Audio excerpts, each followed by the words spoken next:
A figure stood in the entry of her cave. She studied it, surprised to find it was not the one she had been expecting. The silhouette was broad-shouldered and filled out, nothing like the wisp of a figure the prince had become during his life on the run. "Reveal yourself!" the dragon called. It was a warning.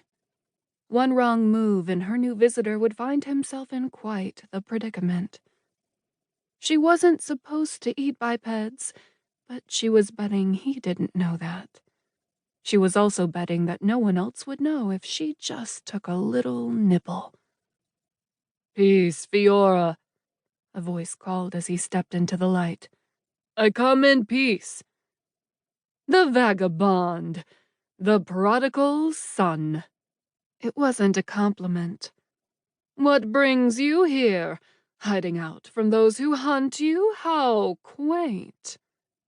Fiora polished a fang with her tongue nonchalantly. One couldn't help but get the feeling she was the kind to taunt her prey before a kill. "Never did quite understand that last one," Grandfather remarked as he brushed his hair back from his face, a clear sign that he was nervous. "But it seems to have stuck around a while, hasn't it? I take it I'm not the visitor you were expecting. What have you been up to, dragon?" "I could ask the same of you, wanderer. State your business. Could it be you've come here seeking refuge from those who hunt you?" "I've done as you asked." Brian ignored her question.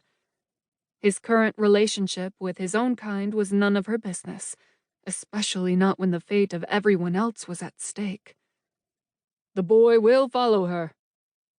Fiora smirked, pleased with herself.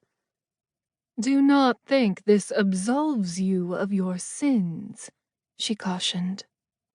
"You know as well as anyone I wouldn't have given her that confounded thing if I'd known what it was. And yet, many are dead due to your carelessness." "I'm not the one who called on the elite," he protested. "Cain betrayed his own, not I." "And how did he happen upon their location?" Brian avoided eye contact out of shame rather than fear. "I didn't know he was under the influence of an Amasai. He simply gave me a gift for my granddaughter and asked about his son. He betrayed me, too." "Are you so starved for absolution that you let yourself believe he was capable of redemption?" He thought he detected a hint of pity in her tone. He lifted his chin high. "I have no use for pity, and no need for forgiveness. And yet, there is blood on your hands." He couldn't help but stare at his palms, as if expecting the accusation to take on a physical manifestation. He took note of their leathery appearance as he curled them into fists. The act irritated his joints more than he would like to admit. He was too old to have this argument with the dragon, too old to be begging others for their approval. He decided to change the subject instead. "Why the boy?" Fiora lifted an eyebrow, but let the matter drop. "He has his part to play, as do we all. You've been playing with the professor's looking glass again. I have a duty to fulfill." Her voice was a low growl as she pulled herself up from her pile of treasure. Brian held his hands up in submission, only lowering them when the beast settled. "Few can boast the loyalty of a dragon," he offered. "'Tis no skin off my back, as long as my Lana is safe." "She will be, as long as she fulfills her role." The dragon's demeanor softened.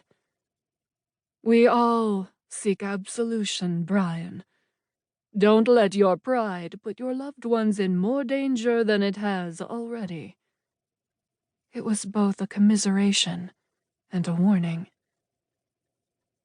To keep listening to this audiobook, I've left you a link in the description so you can do it. at no cost thanks to Audible's 30-day free trial.